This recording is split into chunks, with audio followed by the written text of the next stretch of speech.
बिस्मिल्लाहिर्रहमानिर्रहीम। नाज़रीन अस्सलाम वालेकुम। मैं हूँ इमरान वसीम।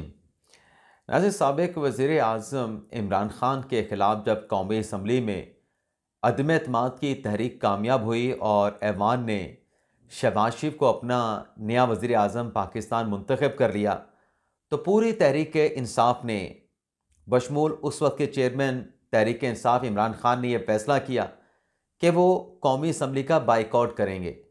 ना सिर्फ कौमी असम्बली का बाइकआउट किया गया, बल्कि पीटीआई के तमाम अरकान की जानिब से कौमी असम्बली की रुकनियत से इस्तीफ़ा भी दे दिया गया और ये कहा गया कि चूँकि इमरान ख़ान की जो हुकूमत है अमरीकी साजिश के ज़रिए, साइफ़र के ज़रिए हटाई गई है, तो ऐसी हुकूमत और ऐसी पार्लिमान में पाकिस्तान तहरीक इंसाफ़ नहीं बैठेगी।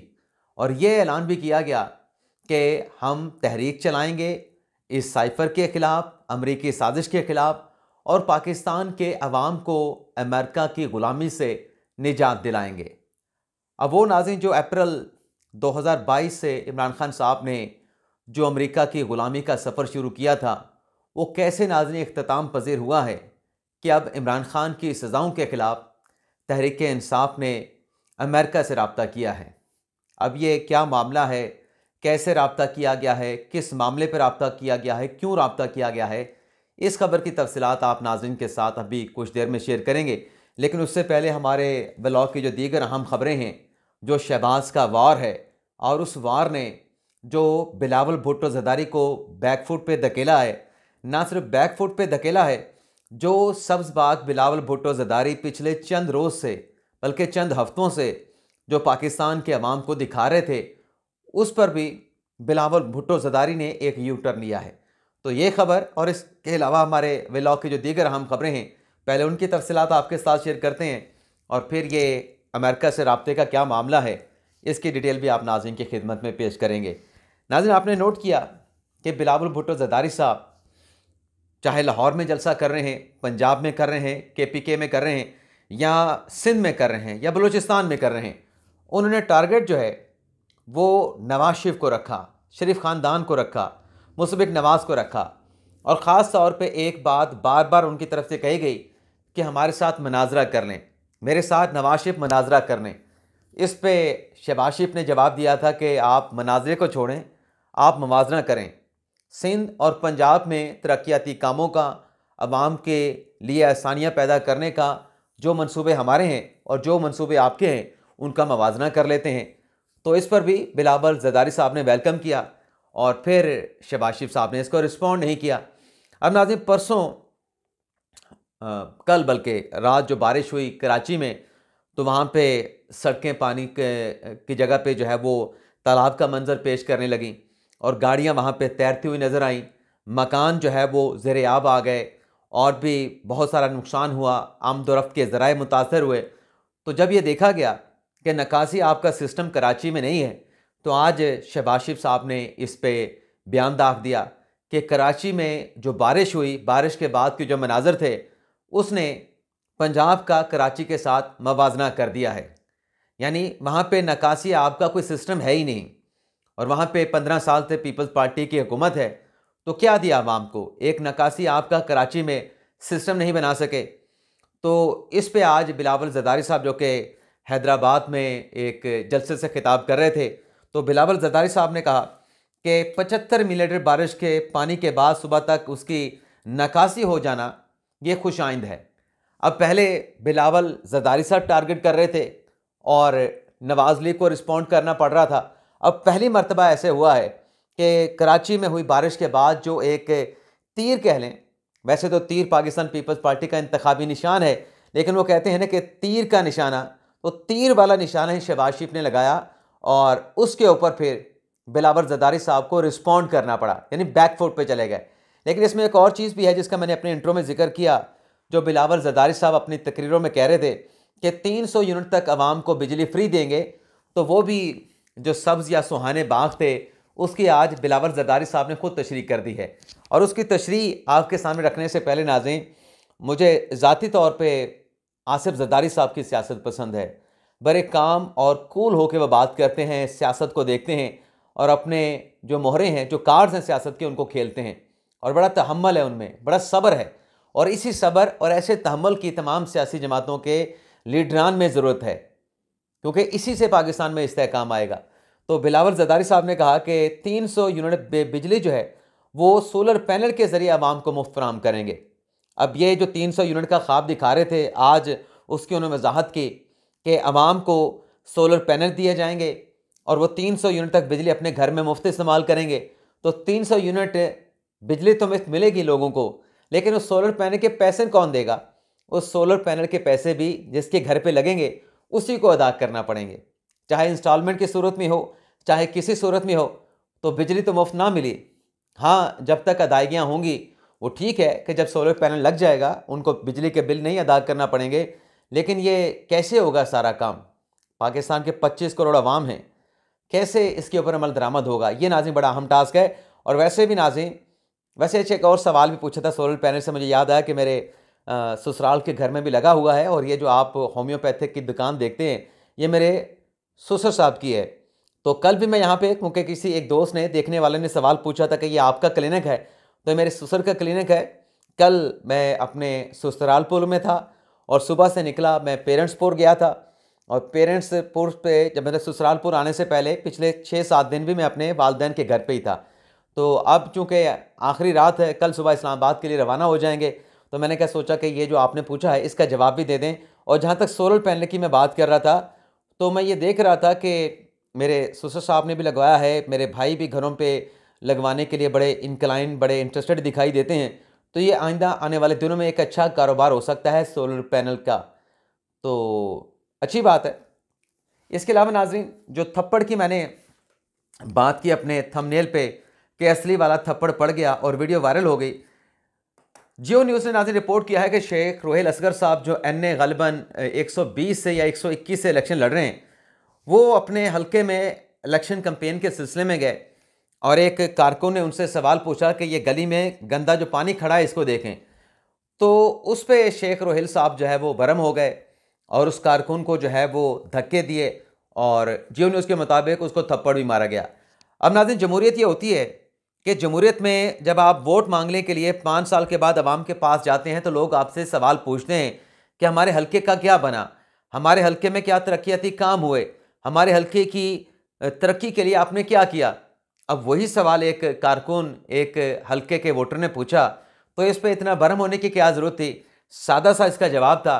शेख रोहेल असगर साहब मामला पिछली हुकूमत पे डाल देते कि परवेज़ इलाही साहब की हुकूमत थी, उससे पहले बुज़दार साहब की हुकूमत थी, हमजा शहबाज तो चंद माह के लिए आए थे, उसके बाद जब परवेज़ इलाही साहब ने असम्बली को तहलील किया तो निगरान हुकूमत है, तो हम पंजाब में क्या कर सकते थे?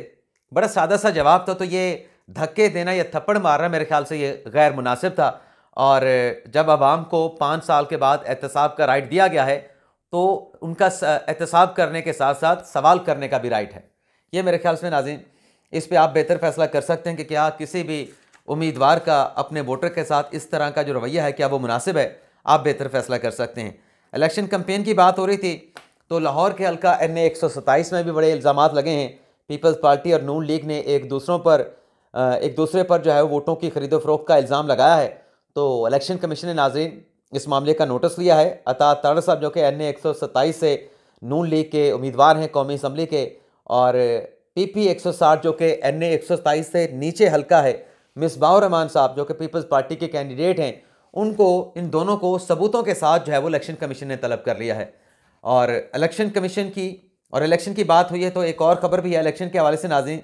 वो नाज़रीन ये है कि जो EMS सिस्टम है, इलेक्शन मैनेजमेंट सिस्टम, इससे पहले आपको याद होगा कि 2018 के इलेक्शन में result management system election commission ने बनवाया था सॉफ्टवेयर, लेकिन जब 2018 के इलेक्शन के बाद रिज़ल्ट आना शुरू हुए थे तो वो सिस्टम बैठ गया था। और मुझे ये भी याद है कि साकिब निसार साहब ने भी इलेक्शन कमीशन को डायरेक्शन जारी की थी कि छोड़ें RTS को और मैनुअली जो भी नताइज आ रहे हैं उनके इलेक्शन कमीशन ऐलान करे। तो अब EMS सिस्टम बनाया गया। अब इस सिस्टम के हवाले से नाज़रीन जो 2024 के इलेक्शन में जो है वो इस्तेमाल किया जाएगा, रिज़ल्ट इकट्ठा करने के हवाले से, कंपाइल करने के हवाले से, शहदादपुर के रिटर्निंग ऑफिसर NA 157 के, उन्होंने नाज़रीन अपने डिस्ट्रिक्ट रिटर्निंग ऑफिसर को ये लिखा है कि जब उन्होंने पोलिंग स्टाफ की तफसीलात EMS सिस्टम पे अपलोड करना चाहिए तो उसके बाद जो पहले से इलेक्शन अमले का जो रिकॉर्ड डाटा अपलोड किया गया था वो गायब हो गया, वो रिमूव हो गया। और उसी लेटर में शहदाद कोर्ट के रिटर्निंग अफीसर लिखते हैं अपने डिस्ट्रिक्ट रिटर्निंग अफीसर को कि या तो ये सिस्टम नाकाम है या फिर इस सिस्टम को, ईएमएस सिस्टम को कोई और कहीं और जगह से कंट्रोल कर रहा है। तो बड़ा संजीदा नोयत का ये सवाल उठाया गया। तो इस पे इलेक्शन कमीशन ने ये रद्दमल दिया है कि तमाम जो रिटर्निंग अफीसर हैं उन्होंने अपने जो फॉर्म्स हैं वो बड़ी कामयाबी के साथ गुज़िश्ता रोज़ अपलोड किए थे। पोलिंग स्टाफ की जो मालूमात हैं तो वो ऑलरेडी ईएमएस सिस्टम पे मौजूद हैं, उसको तो अपलोड करने की ज़रूरत ना थी। और साथ में इलेक्शन कमीशन ने कहा कि गुज़िश्ता रोज़ ऐसा कुछ भी नहीं हुआ जैसे रिपोर्ट हुआ है। बज़ाहिर ऐसा लगता है कि जिन रिटर्निंग अफीसर ने यह मामला जिनसे मनसूब किया गया, जिस रिटर्निंग अफीसर से, या तो वो आईटी से नाबल्द हैं या फिर ये किसी की शरारत है। यानी इलेक्शन कमीशन ने इस मामले को सिरे से मानने से जो है वो इनकार कर दिया है और मामला जो है रिटर्निंग अफीसर पर डाल दिया है, या तो वो आईटी से नाबल्द हैं या फिर किसी ने शरारत की है। ईएमएस सिस्टम हमारा फुल प्रूफ है, ये इलेक्शन कमीशन का कहना है। अब आ जाते हैं नाज़रीन, इमरान खान की सज़ाओं के खिलाफ अमेरिका से रब्ता करने का या रजू करने का क्या मामला है। नाज़रीन, मैंने आपको आगाज़ में बताया कि जब अदम एतमाद की तारीख कामयाब हुई तो खान साहब ने यही बयानिया बनाया कि अमरीकी साजिश के ज़रिए पीडीएम ने, पीपल्स पार्टी ने मिल के हमारी हुकूमत को गिराया है। और जब जनरल बाजवा साहब रिटायर हुए तो खान साहब ने आहिस्ता आहिस्ता वो जो मलबा था अपनी अदम एतमाद की तारीख में अपनी नाकामी का, वो जनरल बाजवा साहब पे डालना शुरू कर दिया। तो पूरा एक मोमेंटम खान साहब ने बनाया, पूरा एक बयानिया बनाया कि हम तो अमरीकी ग़ुलामी से पाकिस्तान की आवाम को निजात हासिल करके देंगे। तो अब वो सफ़र जो इमरान खान साहब ने अमेरिका की ग़ुलामी से शुरू किया था कि अमेरिका की ग़ुलामी से निजात, अब अमेरिका की ग़ुलामी कबूल है तक जो है खान साहब का ये सफ़र जाके इख्तिताम पजीर हुआ है। वो नाज़रीन ये है कि जो इमरान खान साहब को सज़ा हुई मुख्तलिफ़ केसेस में, और 9 मई के वाक़या के बाद, ख़ास तौर पे 9 मई के इंसिडेंट के बाद जो पाकिस्तान तहरीक इंसाफ को मसाइल का सामना है, तो इस सिलसिले में, इन तमाम मसाइल के सिलसिले में, इन तमाम मुकदमात के सिलसिले में तहरीक इंसाफ की तरफ से नाज़रीन इनडायरेक्टली रब्ता किया गया है अमेरिका से।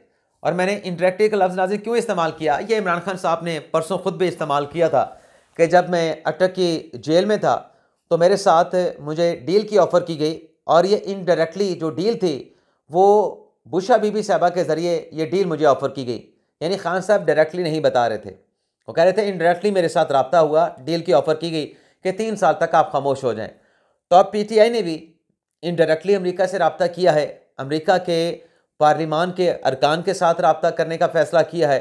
मामला नाज़रीन ये है, मुर्तज़ा अली शाह साहब हैं लंदन में जियो न्यूज़ के रिपोर्टर, उन्होंने ये रिपोर्ट किया है कि अमेरिका में पाकिस्तान तहरीक इंसाफ के एक हामी हैं, सपोर्टर हैं, वोटर हैं, फ़याज़ कुरैशी साहब, मालदार है माशाल्लाह, अल्लाह ताला का उनका बड़े करम है।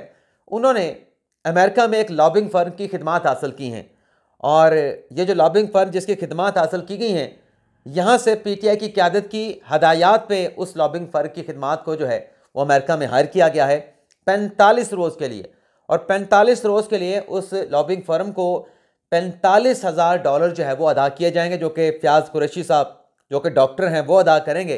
लेकिन इस लॉबिंग फ़र्म की नाज़रीन ज़िम्मेदारी क्या होगी, तो ज़िम्मेदारी नाज़रीन इस लॉबिंग फ़र्म की ये होगी कि बानी तहरीक इंसाफ को जिन मुकदमात का सामना है, जो उनको सज़ाएँ हुई हैं, कन्विक्शन जो उनकी हुई हैं, और जो तहरीक इंसाफ को मसाइल दरपेश हैं इलेक्शन के हवाले से या 9 मई के हवाले से, 9 मई से पहले जो मसाइल दरपेश थे, उन मसाइल को इस लॉबिंग फ़र्म के ज़रिए जो अमरीकी कांग्रेस है उन्हें इन मसाइल के हवाले से ब्रीफिंग दी जाएगी, आगाह किया जाएगा, बताया जाएगा कि ये हमें मसाइल का सामना है, तो आप हमारे लिए अमरीकी ऐवान नुमाइंदगान में हमारे लिए आवाज़ बुलंद करें। तो जब अमेरिकन कांग्रेस के साथ बात करेंगे और उनके लोग जब ऐवान में जाके बात करेंगे, जो उनके रुकने पार्लिमान है, जो उनकी अपनी पार्लियामेंट है, तो क्या ये अमेरिका से ग़ुलामी होगी या पाकिस्तान तहरीक इंसाफ ने अमेरिका की ग़ुलामी को एक्सेप्ट कर लिया है? ये फ़ैसला भी नाज़रीन आप करेंगे। इजाज़त चाहते हैं नाज़रीन, अल्लाह हाफ़िज़।